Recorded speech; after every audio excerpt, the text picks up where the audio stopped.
It was really great to see so many fan arts, so many letters, so many fiction, cosplays. The reactions were fantastic, beyond our previous expectations. It was impossible to expect a huge community like this and so passionate fans, and it's great. Thank you. Yeah.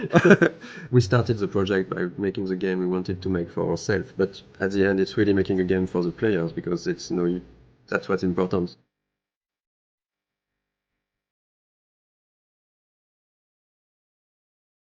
So welcome to the dev commentary of Life is Strange. We're really happy to be there and talk about the game. Thank you for watching. Thanks. I'm Raoul Barbet, one of the co-game director of the game. And I'm Michel Kor, the other co-game director of the game. We are two game directors working on one project, so it's really interesting to work that way. It can be hard sometimes, but I think it's a really interesting creative process because we can challenge each other on a lot of aspects and find always the better solution for what's best for the game. If only Michel or Raoul was directing the game would have been really different. They both know how to make a game. Like they're not stuck in their field of expertise. They know a lot of things about each department, and they had this direct contact with the teams. I'm more from the audiovisual and movie scene, so I was in charge of all the cameras with the camera team. I work a lot with the sound design team also, with the music. And myself, since I'm from an illustration background, my specialties were more on the art direction, and later, for this game, I'm starting to work way more with the narrative team and the voice recording sessions. It was cool because they had a similar vision for the game, so we didn't have a yes from one and no from the other. Actually, Michel and Raoul are in the game when you think about it, because there are two game directors, so we have a contraction which is Michel. But if you put it the other way around, it's Raoul and Michel, so it's Rachel. I'm pretty sure they did it on purpose. The idea behind the game was because both of us worked on Remember Me, and there were some sequences in this game called Memory Remixes, and one of the founders, Hervé Bonin, asked this small core team to think about a game with this kind of mechanism.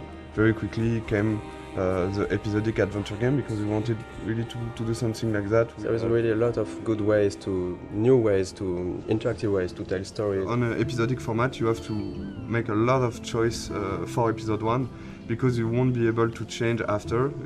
A lot of assets have to be there in episode 1. Yeah. So the menu is one of those assets. It was interesting because there was a lot of variations. We did a lot of tries of what we wanted to show in this menu. The idea was really to basically show the most important locations of the game.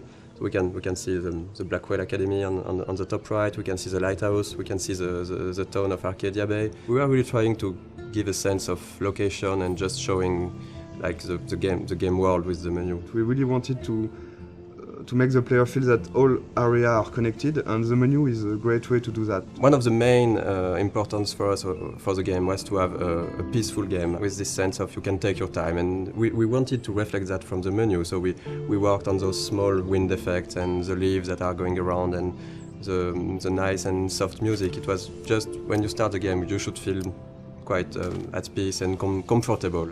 And even when the menu evolves in each episode, there is some small details that are changing. Like for the menu for episode 4, you have the beach whaled. That's this kind of details we wanted to just add with the variations of the menu. The game takes place in Oregon, in the Pacific Northwest, in the United States. When I went back there on vacations, I've seen a lot of places that really looks like what we did in the game.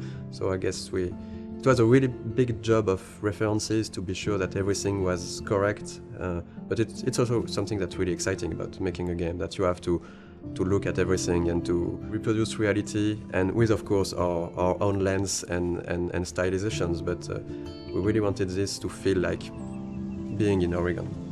Sometimes people ask us if we choose to have a game in the United States for marketing, for selling the game. We knew that we were fans of like TV shows like Twin Peaks or X-Files. They have those trees and the Pacific Northwest feeling.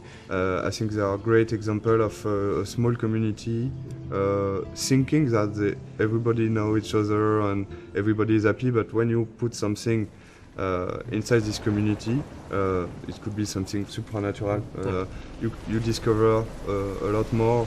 And it's really a way to shift things around and to bring chaos and interesting variations on the characters. And in the end, Life is Strange is really a game and a story about the characters, about their lives. It's not a story about the sci-fi elements. The sci-fi elements are just, for us, they were just here to make things interesting. Okay, so let's play the game and... Yeah, let's play Life is Strange. So this is the very beginning of the game. I think this is one of the very difficult sequences of the beginning of the production, because this is the first time the player will see what the game looks like and will be inside the story. So we got a lot of discussion about this one and a lot of discussion about the shots, how we are going to present Max's character. The important, as this is a video game, is the player to know where he has to go and the objective of each scene. This scene is a link to the end of the game, of course, and it's also to close the loop and begin with this scene. And when you know the end of the game was something we really wanted to have, so we can see all the FX, and we've got one FX artist, very talented, Thomas. Here you can see a lot of his work, all the particles, the tornado. We took a lot of time to work on this tornado, because when you're working on an episodic game, it's important to still hook the player from episode 1. So that's the kind of discussion we had about the rhythm, to when should we put something that has a bit more impact and that feels something that shows the player that there is something bigger. So this introduction was a bit like that. We wanted in Life is Strange the player to always know what Max is knowing and to just be with her. At this moment, Max doesn't know where she is and the player doesn't know it either.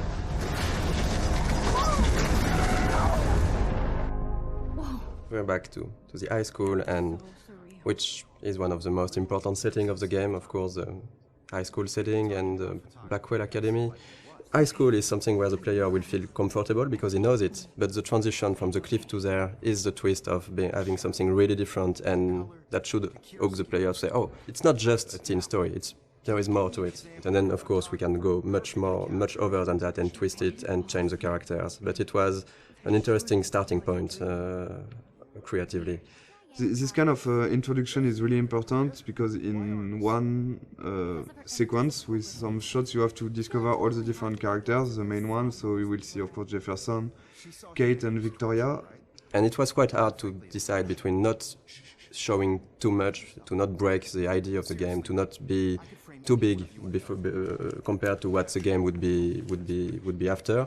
There is a lot of themes of big ideas on the game, and of course photography is one of it, because photography is still a way to look back to the past. It's linked to the theme of rewind and time manipulation and nostalgia, and that's one of the reasons why Max came back to Arcadia Bay to attend this photography class.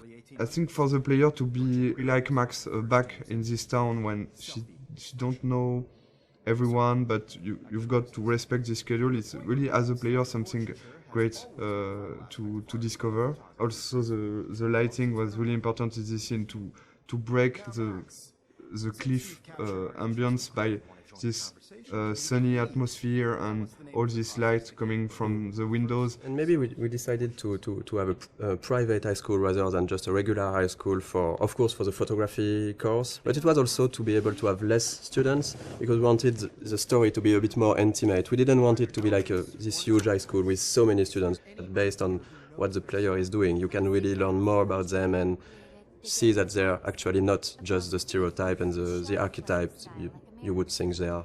This is still a perfect example of how episodic is hard, because if you look closely at this poster, there is a mistake on it. It says that the exhibition takes place in the De Young Museum of Art, when actually it's not that in episode 5, it's the Zeitgeist Gallery.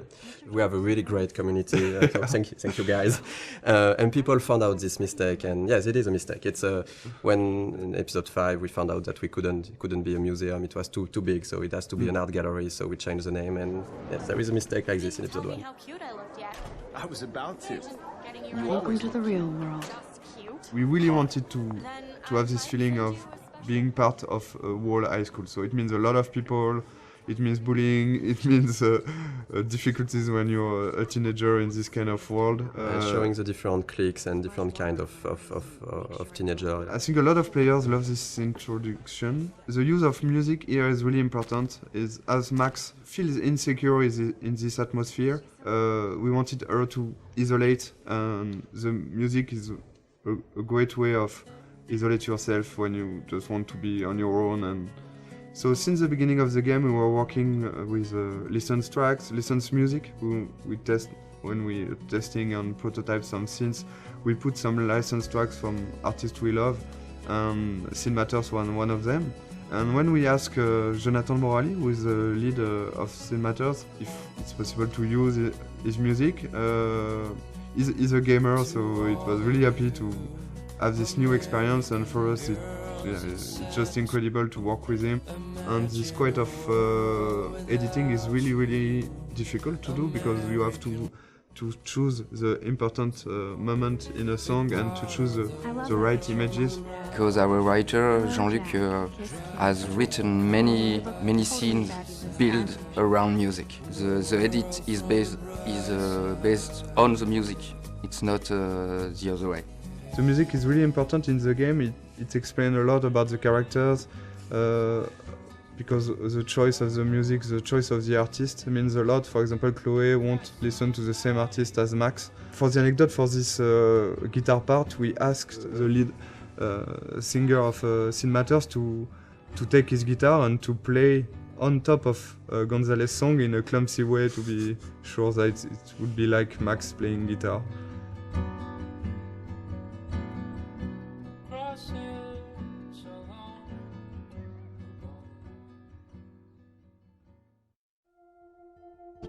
Okay, so the objective of this scene was to go into the bathroom. I think you can hear the great sound work. Sebastian, the audio lead, has worked a lot on this kind of effects. When you take out your earplug, you can hear more the ambience. And this kind of art is done by our main concept artist. We got like 4 concept artists working on the game.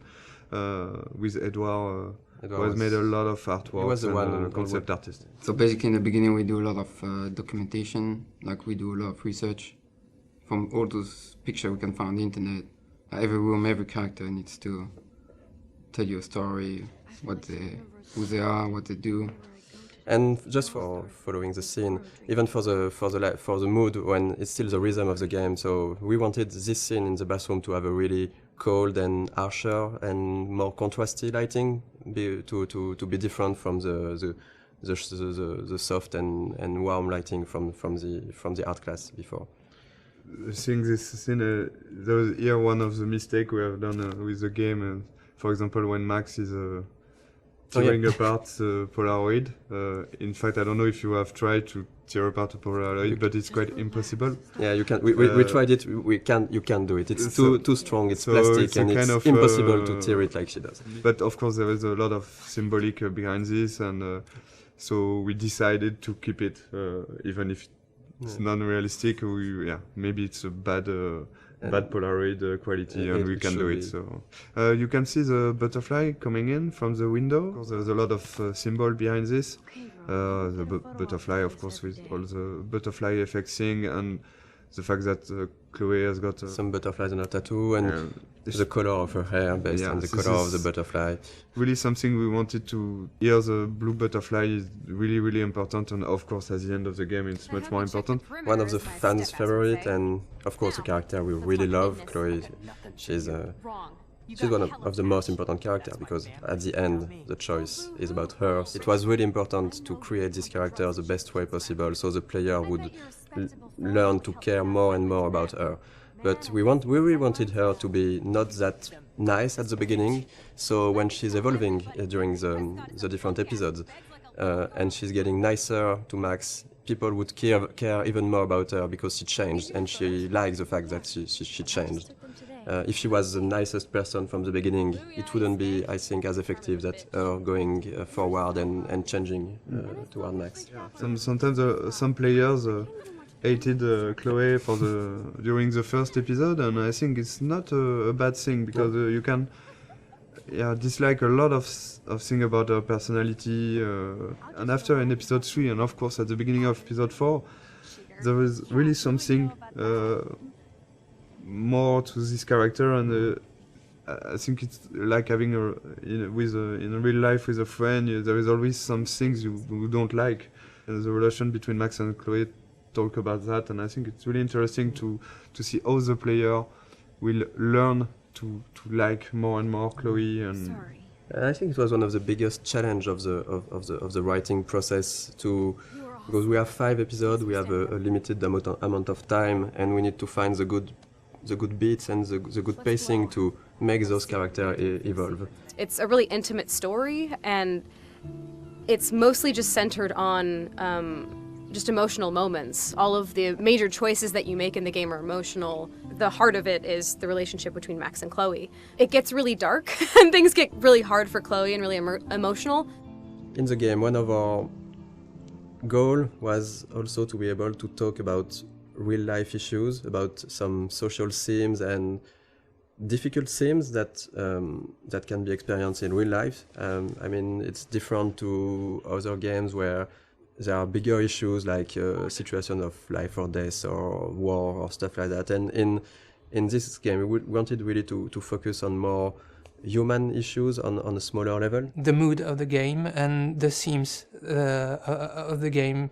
It's the themes that we tackle in the game are not something that you see often in other games. We try to be mature about it. We try not to force it onto players, and we try not to be too brutal about it. We have issues like domestic violence, family issues. So talk about drugs, alcoholism, and depression. It's part of a reality, and I think it was really important for us to not avoid that. And I think it's a great video game is also a great media to talk about that, because as a player you will be involved maybe more than just looking at a movie or reading a book. You will be really part and actor of this experience. We were not sure that Square Enix, the publisher, would approve all the themes, the intense scenes we have, and how we deal with them. And really early in the discussions, we were relieved to see that they didn't want to change anything. They just wanted to make sure that we deal properly with the scenes or themes, and this is exactly what were our intentions. So it's again a key scene for episode 1. It's the first time you see Nathan and Chloe. First scene with the character is really, really important. We got a lot of information to give to the player. And we needed to show that Nathan was quite a troubled child, a teenager, I mean. So this is him talking to himself at the beginning. We had to fine-tune and to find the good words to use. Then we see Chloe for the first time. We have to show what's her character, so she's direct and a bit pushy to Nathan. We need still to understand what's happening. So they're talking about money, about drugs. We had to find the right hints to give to explain things. So we don't want to lose the player. Nathan Prescott is a punk ass who begs like a little girl and talks to himself. You don't know who the fuck I am or who you're messing around with. Where'd you get that? What are you doing? Come on, put that thing down! Don't ever tell me what to do! I'm so sick of people trying to control me! You are going to get in hella more trouble for this than drugs. This is the starting point of Max discovering that she has this weird power, because basically this adrenaline rush and looking at Chloe getting shot, that's how she can trigger that for the first time, and she don't know really why, but that's the seriousness of the situation. Then you'll go back in the art class. So we really tried on this scene to show the deja vu feeling. So the editing and the shots were there to give this weird feeling to the player that, okay, I'm living that again and again, looking at the different moments that the player saw the first time in this scene. So yeah, for the editing in this sequence, we wanted to keep the same elements, but not necessarily the same shots. You can see that first 3 shots are the same, I think, and after we begin to change a little the point of view. So you understand that there are the same events going on, but just seeing from a different point of view. And I think, to be perfectly honest, we don't have a good explanation for why she's going back to the art class, because we needed it I've got one, but I will never tell you. I don't think it's a mistake, and because we also needed to explain to the player so the player can learn how things are working, and it's quite hard to do. So we took this freedom to have Max go back to the art class, which, even if it's a bit contradictory with how her power works after that. We are using this to explore more of Max's personality, of the characters, and because that's the way we created the character. Max, as we've seen that with what she's thinking, she has a lot of insecurity, she has issues to go forward in her life, to take decisions. And now she has this ability to not going forward, but going even backward. So it's an interesting storytelling device to question with her character and with the player, of course, to question choice and consequences, to question fate, to question really interesting issues. I think Max would never have changed as much as here in our story without this power and without this sci-fi element. So it puts the player in a very interesting position, because she will ask himself why he's doing some interaction. He can undo the interaction and try something else, but also Max, by doing this, will ask herself, am I doing the right decision?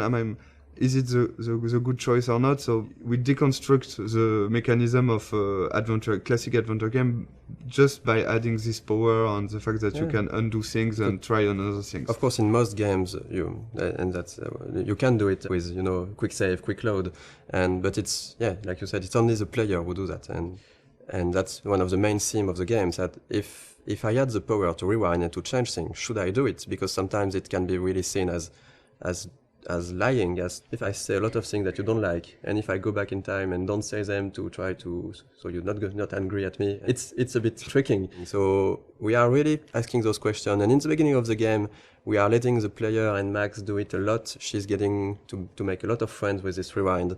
But later in the game, and especially in episode 5, we are really questioning this to see maybe it wasn't the right thing. Maybe what you did to try to lie to people with your power, was it really good? And that's something that can be interesting for the story, but also to ask the player at a moment. I think this is what we wanted to do also with this game, to show that it's difficult to make the choice, and it's even more difficult to live with it, but you have to learn to do that. And even if you could hesitate a lot, there is no perfect way to do things. Okay, if I'm crazy, I might as well go all the way. Can I actually reverse time? So that's basically that the first time the player will actively rewind. So we have Max thinking that, okay, I just got back in time. I'm in the art class, and so that's why we made her break her camera, because we needed to have an element that the player will see that we will rewind. So we can really explain how do you rewind. So Max broke her camera, and then she's thinking, okay, if I got back in time, maybe I can try to do it again and revert that. So that's the first real rewind the player is actively doing. It's okay, we don't really want the players to use the rewind all the time. But since it's important in the beginning of the game to really show the player the tools he have, and it was important for us to have this in this scene, to have a lot of use of the rewind, so he can really, okay, I know how it is now, and now I decide if I use it or not. I hope I have enough time to get to the bathroom. Please, please. I can't tell anybody. They'll think I'm crazy. Since we are really playing the game with the point of view of Max, for her, not everything is clear, so it shouldn't be clear for the player. But there is a lot of hints that should really guide the players to understand what's happening. We have a lot of symbolism with totem spirit animals. We have the doe, and you can clearly see in episode 4 that the doe is linked to Rachel, and it's basically somehow a presence of Rachel that's guiding Max at moments. I'm not sure that a lot of players notice that, but in episode 2 actually, when you see the doe in the junkyard, it's precisely where Rachel is buried. There is this mystic feeling around the town, and since we didn't want to clearly explain everything, it's part of what makes Arcadia Bay a bit different and a bit special. So yeah, we're going to play a bit of the junkyard scene. Yes, so it's we love the junkyard scene because a lot of different elements, but the first one I think is the environment. I think the environment artists have made something incredible here. For Life is Strange, we really wanted to have a stylized rendering. We didn't want it to be realistic, or so every texture has been hand painted to give this impressionistic feeling. And I think in the junkyard it's really interesting because there is so many details that's where this kind of simpler texture are working well. Because if this scene was overly detailed with cracks in the rust and everything, it would become really noisy to look at. We did a lot of work on the lighting effects and the atmosphere, so it was really important for us to capture this morning feeling with very, very cold colors in the fog, but a slightly warm sun that just bring some soft and warm feeling to the scene. This scene is also a good example of what we want to do in terms of environmental storytelling. We've got a lot of different objects who are there and who has their own story. And Okay, let's do this. Can you find 5 bottles while I prep the shooting range? Beer and guns? Nice combo. You can handle it. Now go find us 5 bottles. This is one of the pretty best please. puzzles of the game, I think. Yeah, I think it is. I think it's mostly the final bottle that was really hard to find, and we did a mistake on it because it was maybe too well hidden. Our goal for this was just to allow the player to push the player to visit the place while looking for those bottles, because there is a lot of interesting things to discover. Basically, the junkyard is where Chloe brought Max to try her power, but it's also where Chloe and Rachel were hanging out together before Rachel disappeared. So this place here was this small hideout for Chloe and Rachel, and we tried a lot of what we did in the whole game with the environmental storytelling can be seen here, because there is a lot of everything that we really like to tell with the environment. It's a good way of course, to show more to the player. So it's also to give rewards to the player who want to know more about the characters and who is curious. Because you can do this whole scene without looking at every details, but there is some hidden stuff. This one is harder to find. I think that not every player find it, and this is a big letter that Rachel wanted to write to Chloe and maybe never gave it to her. In Life is Strange, we really tried to put a lot of attentions to the details. So we have a lot of various levels of things, and if you look around, you can find some really, really small details that are useless to the main story, but interesting. Actually, we start to play with that, putting more and more things in corner, in dark area, to see if the player can spot it or not. And usually they did. There's noticed things that we thought they could not notice, like on a shirt, we have letters that when you put in the right order, it says "No fucks given," and they noticed. I don't know about this. Are you afraid of getting in trouble? Oh, boo-hoo, Max is afraid. I know you can handle this, and I'm here to guide you.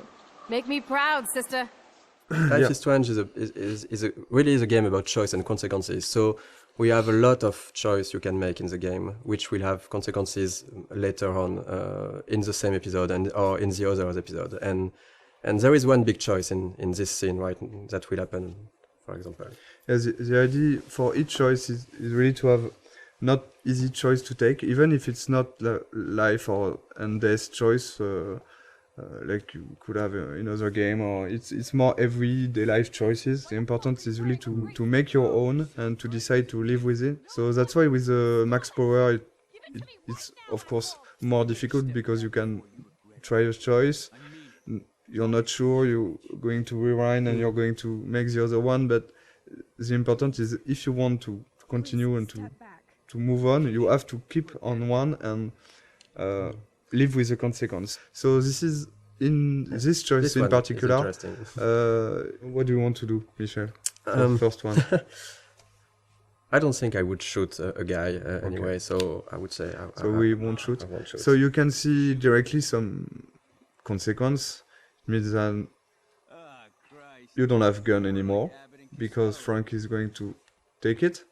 Chloe will be pissed off. You can, of course, rewind and try the other one. But something that's really interesting, because it was a lot of work at the beginning, because we were thinking that if you have the rewind, does it not completely destroy the fact that you are making choices? And actually, we've seen that players are really hesitating. We've watched some Let's Play video, and we've seen players just, even if they knew that they could go back, they were hesitating so much when they make a choice. I think it's interesting.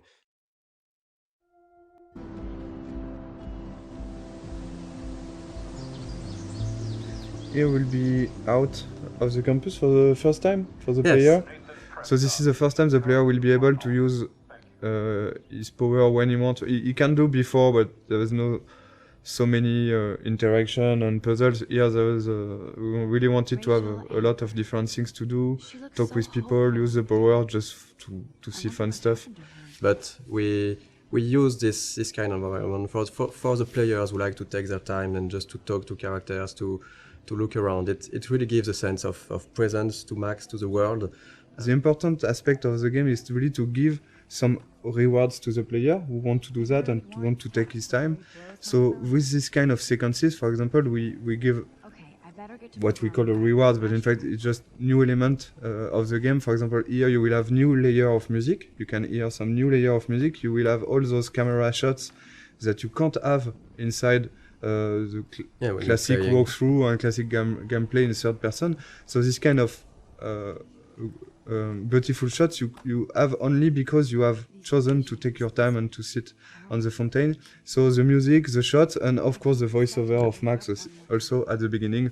We hear what Max is thinking just here. So this kind of rewards will push, we think, the player to do that again and again. So this is really something we wanted to have. In this game, it's always feeling a bit like what Max is feeling, and we really wanted to focus on those moments. It was really capturing the moment when you can really take your time to reflect on yourself, and that's what Max is doing in those scenes. That's something that not a lot of games are doing, to let the player take his time, because in a lot of games it's just like you need to go forward, you need to go to this checkpoint, you need to do this and this. Since the beginning we wanted the rewind to be a tool that the player can use when he wants, where he wants. It won't be scripted rewind sequence, for example. On a technical point of view, you have to record all the different things that happens in the scene. Since you can rewind time, you can basically be at any part of the scene at any moment you like. Designing puzzles with the rewind was very hard. When you think it's done, you think you've seen everything about it, you think the situation is in place. Ones are not really deterministic, so when you rewind, you're not sure that you will be able to restore the particle system in the same state. Seriously, do not forget I need those papers before tonight. Like now. Thanks, Sherry.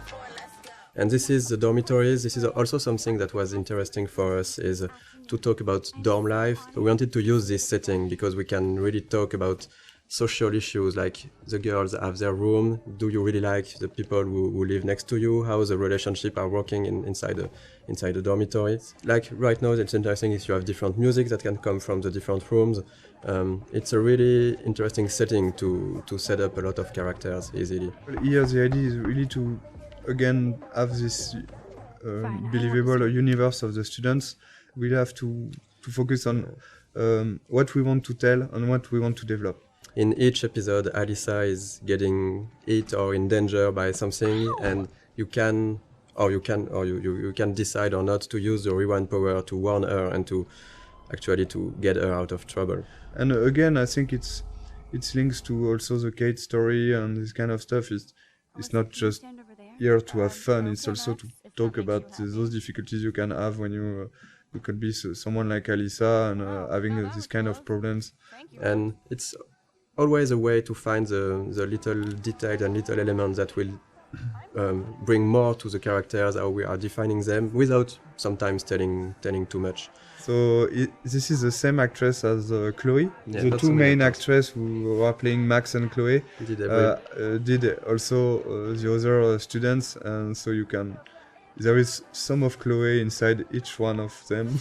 You can see Max and Chloe here. The body animation is done in motion capture on this project.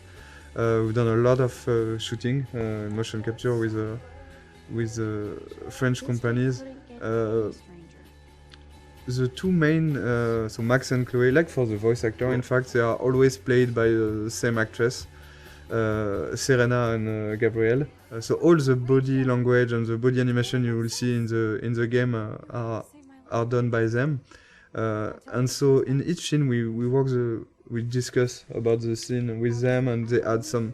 Both of them, they have given something to the character, even for Max, because Serena was a bit shy at the beginning of the project, and at the end of the project she was different, and we can see the evolution of Max inside her acting. So Who did you tell? The principal. But he didn't seem to believe me. The principal? Are you still 12? That drunk jackass only cares about cash for Blackwell Academy. Don't trust him. I didn't mention you at all. this is the first time we will really see the Max universe by discovering a room. So let's go inside. It was a really important scene for us because you're playing as Max in the game, so you already start to know some about her with what happened before in episode 1. But when you enter her room, it's really her universe. It's everything in this room should describe her, who she is, why she is like this, and speak a bit more about her past. There's quite a lot in this room, in fact, compared to the... Because we tried, I think, episode after episode also to focus on different things, and we can't put too many objects in a room.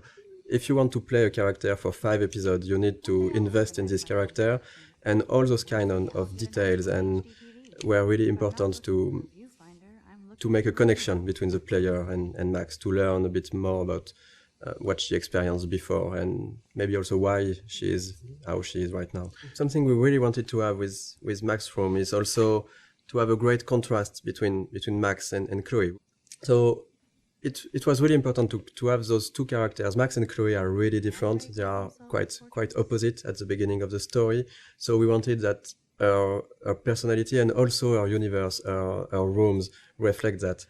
And we took for Max this sort of softer colors. We have the pink in, I think our bed cover is really soft. You have the small cushions with the flowers, the teddy bear. We've got a lot of different environments in the game, but we wanted really to be able to revisit the environments and to have other scenes taking place in the same environments, but telling different stories and telling different sequences. So, for example, in this room, when you go back here in the house, in the alternate reality, we will find an empty room of an empty Chloe room, and you have been here so many times before the episode 4 with Chloe, having fun with Chloe, listening to music.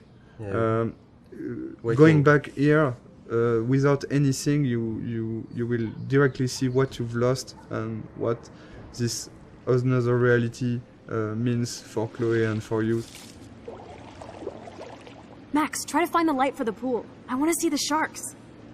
Otters don't like sharks. They bite. So do I. Hit that light. We've done the same with the swimming pool, for example. We've got a great scene in the swimming pool between Max and Chloe when they are alone during the night, and after you got this huge vortex party, which is a really different atmosphere. So this is kind of... On the production point of view, it's basically a brand new environment, but it's still in the same place and with a lot of similarities. So it's really important to show. It was important for us to show the changes that Max can create with her power and the changes to the characters and to the world. Stop treating me and my mom like we're your family platoon! Hey! Leave Joyce out of this! I wish you'd leave Joyce! Like now! Seeing this kind of family violence, and it's something you can have encounter as a player. I think we all know some people who got some difficulties, and you can have by yourself also. Here, the choice you're going to take will have consequences on the relation between Max and Chloe, but also on her father.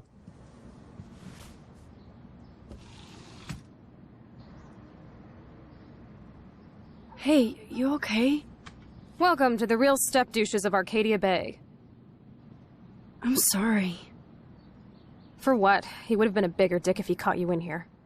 David could seem very archetypal. Yes, and again, one dimension at the beginning, but then we are making episode after episode, you can see that maybe he's very he's got his own reason to be like this. And I think not at any moment we are justifying the fact that he could hit Chloe or be how it is, but just showing a perspective that not everything is black or white. So we did a lot of research to be sure that we were dealing with those themes in a good way. Too much gamifying this, we could really maybe hurt some people. And if we are talking about issues those people have had and not making it right, it could be worse, and it couldn't be the opposite of what we wanted to do at first. So here is a Kate character that you have met in the first episode, but not so much. And the episode 2 is really focused on Kate and Kate's story and Kate's difficulties. So, but this scene is a good way again to how we try to advance the story about Kate, but also try to show more of the other characters, Victoria and Taylor. So we are continuing of what was shown about Victoria in episode 1, like of course that she's really a mean person, that she's harassing Kate because she makes fun of her. And so this kind of scene, yes, is we are really trying to advance the story, bring out more of the characters, and of course there is great cameras on it. All over my face. Max Selfie thought she was a badass taking that picture. We wanted really to talk about all the cyberbullying, the fact that it's quite difficult for a teenager nowadays to be connected as everyone is now. I think everyone has got a phone, is connected always. We are using the text message a lot, and we are making fun with that. We are really thinking about both sides of the social media. On the other hand, you've got this dark aspect of internet, which could be really difficult to live. I think a lot of players could recognize some of them inside Kate, and we've received a lot of letters from players who say that helped us also to realize what they've been through. Yeah, we wanted to have this scene since the beginning. We are quite happy that we managed to keep it, and work with Square Enix was great for that. We managed to keep a lot of difficult scenes like this one. It's not only about talking about those themes, it's also to be sure that it's anchored inside our story. And here, of course, this experience and the Kate story will push Max to think about her power, to think about the consequences, to think about the relation with other characters. That's actually the one time in the game where Max's power fails her. So when you arrive on the roof, you are really by yourself. You have to talk Kate out of jumping, and this was also the second part of what we wanted to do with this theme, is to show that if you care to the people you like, you can help them, and that's basically what Max has to do at this moment, is really to care about Kate, to show her that she knows her, that she's her friend, and to really take out of jumping. I think that something that was interesting on writing all these scenes, and is even in episode 1, Kate was written as somehow as some type of archetype. She's a bit religious. She's for abstinence. She has this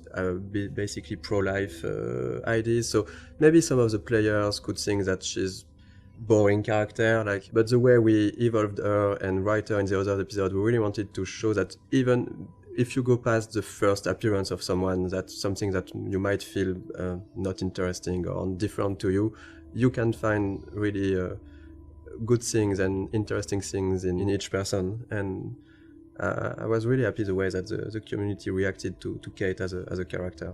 We didn't want to to gamify this kind of scene. We still have to have rules for how the things, even if it needs to be really in the background and for the player to not to see those rules. But in the end, we still need to create the scene with the scripting and a way to make it work. So it was really hard to find the good balance to make it feel the more transparent as possible for the player and just find a good way to have the feeling that it's really a dialogue between Max and Kate. And it was a really hard one to write. There is a lot of branches, there's a lot of variations, and I think even in the voice recording it took a really long time. Yeah. It was one full session just for Hannah and Diane who plays Kate. It was really important for us to keep this going after in the other episode and not just okay, we have done the scene and so no, we go to the following of the game. I'm going to be here for another day until my family comes out to visit. How are they treating you? Like they need to protect me forever. They're so upset, and I know they feel guilty even though they didn't do anything. I was surprised how many we wanted from to talk about this theme of euthanasia, but to find a way to talk about it that would be respectful for any sort of position. Because it was really important to not try to say this is right, this is wrong, and to let the player really see how he wants to play this scene at this moment based on what he felt for the situations, for Chloe, for her parents and everything. And that was that was not easy to find this balance when doing that. And again, it's because it's interactive and it's a video game that this scene is so strong, I think. If you just see a scene and just, okay, this is the director point of view and that's it, I accept it or not, but here it will be your choice. You really have to take your time and think about it before making your choice. So, and we've seen all kind of reactions. We've seen players who immediately say, no, I can't do it. Or other player who immediately accept what Chloe is asking. Of course, it's Chloe, I'm accepting. And a lot of others were hesitating for 5-10 minutes or so. And I think that we've been, I like that we did that, but we've been a bit mean to the player because we give them a third choice of maybe I cannot take any choice on this, but then you have still to take a choice. Yeah. But I think it was strong because it was, what we wanted to do with that is to show that at a point you have to take responsibility for your actions and decide something. You cannot get an easy way out. We took a lot of photographs, even some of the no weapons, the no bullying, no weapon. Yeah. We took photographs in some high school in, it wasn't in Oregon, but it was near Washington, so it's still in the Pacific Northwest, near Seattle. And we took some of those, we just adapted some of those posters. And even for example, like this for the map, we did a lot of research, finding real maps of real buildings and trying to be quite precise with the scale, the layout, the locations, because we really wanted everything to feel genuine and to, sometimes you can go really wrong in a game if you just start to forget about the scale and the detail. So we really wanted to have things right, like having this kind of fire hose at this place. And since the game takes place in October, and we are in the US, there is already a lot of Halloween decorations and stuff like that. We wanted to have the game at the anchor in reality, but also of course, we have a lot of references. We are huge fan of some TV shows, of books, of movies. And I think that in Life is Strange, the setting was really good to have a lot of those Easter eggs that will speak to the players and put the game into a pop culture reality. So there is a lot of stuff that is scattered around the game. If you look at every license plate in the game, you'll see that the letters, they are meaning some. In episode 1 is titles of TV shows that somehow we liked or that were somehow inspiration in some part for the game. In episode 2, it's movies.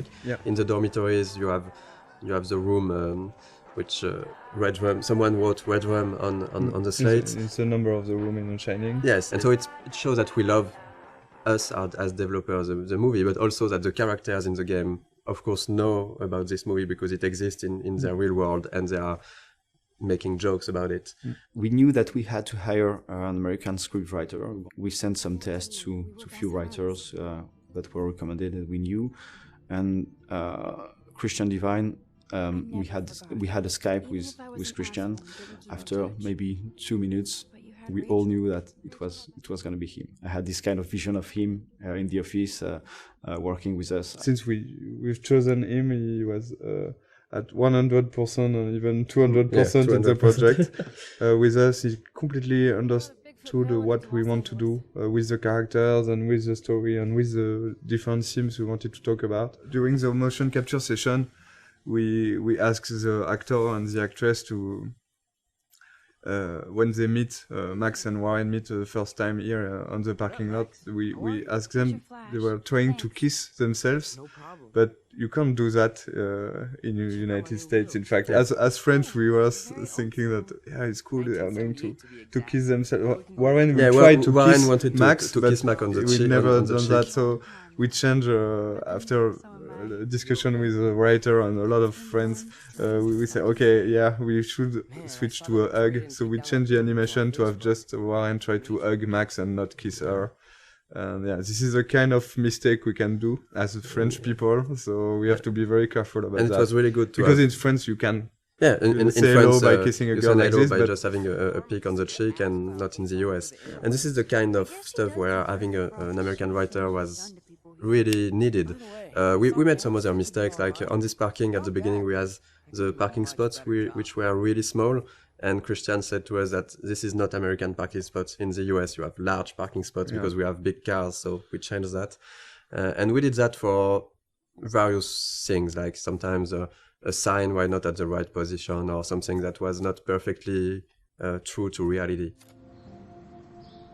So, Chloe's house. This is the very, very first scene we've made for the game. So this is really the scene that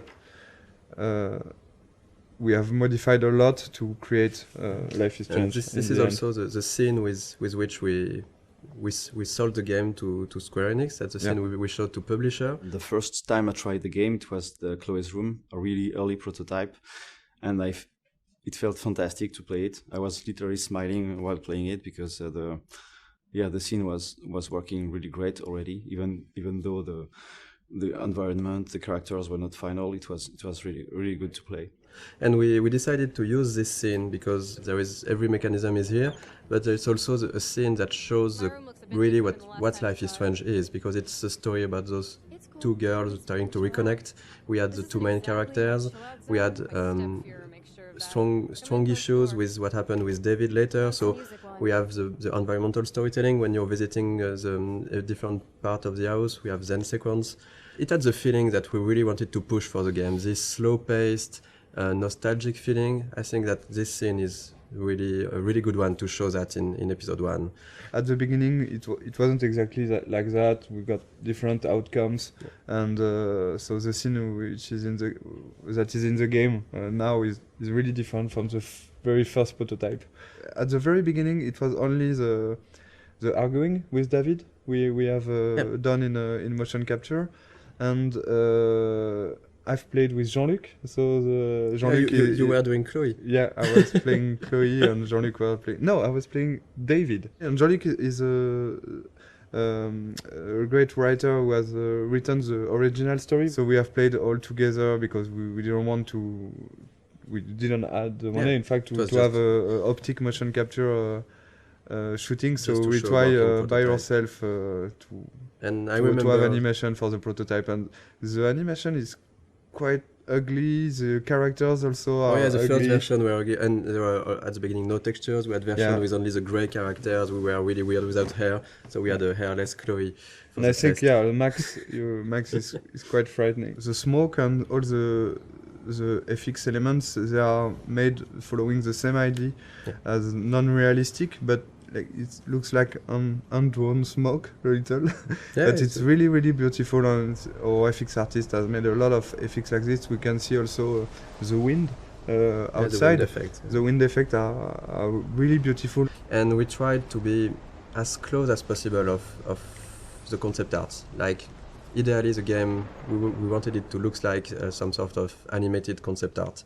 And I think it's really the 3D environment artist and the concept artist, they did a really great job on that, because if if you look at the concept art for this room and the 3D final scene, it's quite pretty close. We have those low detail textures, but this feeling of light but it's a lot of details that we try everywhere. Even if the lighting, if you look just at the light on the drawer, even on the light we have this small bending that gives the feeling that the light is hand painted. So we did a lot of work on everything, on lighting, visual effects, textures, to have this cohesive style. And sometimes the player might not completely notice it, but it still gives this cohesion to the game. Like for example, for the Chloe's house, how rich Chloe's parents are, so what kind of house they can afford. So this get painted. In concept art, we do like every room, or even the map, the floor map. In Max's rooms, there's a lot of photos on the wall, because she likes to take photos, and you get like the bands, poster of bands, which she like. You have to feel like who they are, and, just by looking at the room. Mm-hmm. One of the most challenging part of working on the game with an episodic format was to create those two characters in a way that would really appeal to the player. So when you arrive to this final choice at the end of episode 5, if you wanted this final choice to work, we really needed the player to grow to love Chloe, to really get attached to Chloe. So two of the biggest challenge was, of course, the writing and the voice acting to make that happen. Of course, the story was written as a whole since the beginning, so we couldn't change massive stuff, but small details could be added, a line of dialogue for a character, or episode 3 when you visit Kate in the hospital, and it wasn't supposed to be here, but we've seen how people loved Kate.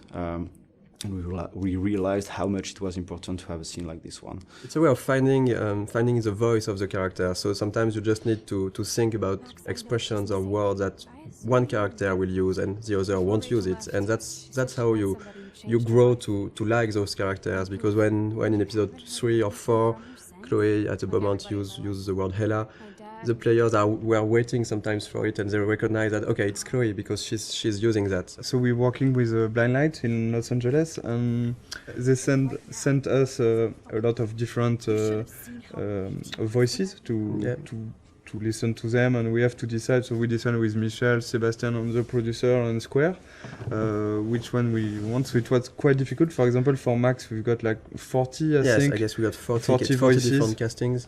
For Chloe, it was 30, I think, something like that. Most of the time, we were quite sure and quite agreeing on the actor. It was really hard for Max, because it's always on our mind, like, are we really sure that we're doing the good choice? Because it's so important.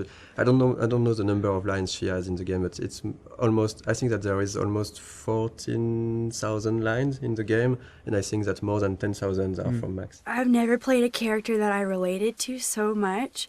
I have a lot of the same issues that she does with her confidence, and so getting to play someone that seemed so similar to me was really an extraordinary experience. I really feel like I'm growing with her. We'll help you. Just let me go. And the fun story is for Jefferson. The guy we chose is Derek Phillips, and after we chose him, I discovered that he was Derek Phillips, and he's actually playing one of the main recurring character in the show Friday Night Lights, which is one of my favorite TV shows. Well, this has just been really fun for me, especially coming from the standpoint where, when I auditioned for the role, I wasn't sure if Jefferson was going to be the bad guy in this.